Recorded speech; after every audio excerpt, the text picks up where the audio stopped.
Bata-Bata sa sagayingong drug poser Patay human gikatawng misukol pagsukol sa kapolisan atol sa pagpatuman sa warrant of arrest sa barangay Lamintak, Norte Lungsod sa Medellin pasado alas 6 sa kagahapon.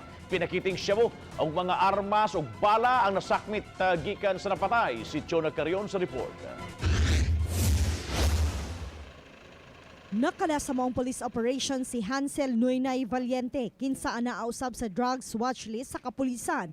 Gingong misuway pagbunot sa armas si Valiente dihang nakita ang mga pulis. Igo lang utang magpatuman ang mga sakop sa Cebu Provincial Intelligence Branch sa tulo ka warrant of arrest batok kang Ariel Ortega alias Aying. Amo ni Valiente, gumikan sa kasong may kalambigitan sa ginadiling drogas. Apa nakasibat si Ortega samtang napusilan patay si Valiente. Actually, 4 suspects to, kaso lang ng laban, yung isa na baril. So, namatay kasi tinamaan yung parang femoral artery yata, malaki. If it happens nga walay resistance on their part, then for sure we could implement the warrant of arrest smoothly and without any loss of lives.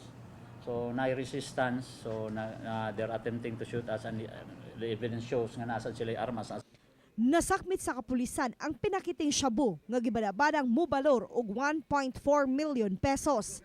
Lakip sa nakuha ang submachine gun, 357 Magnum revolver, snub-nose 38 revolver, mga bala ug resibo sa money remittance. Nasikop usab ang tulo ka gingong mga bata-bata ni Ortega nga sila si Dominador Gulisaw, Richard Pradilla ug Kurt Katana nga pulos taga Lamintak Norte sa maong lungsod. Ilang gimakak nga namaligya sila og shabu apan miangkon nga mogamit lang niini. Magpalit mi ato sa tulda niya, manuyo.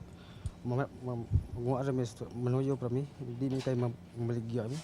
Hindi, wa umugligya na, wa umapil. Bantay raw sa baboy mo, ako gaya pila naman. Chona Carion, Balitang Bisdak.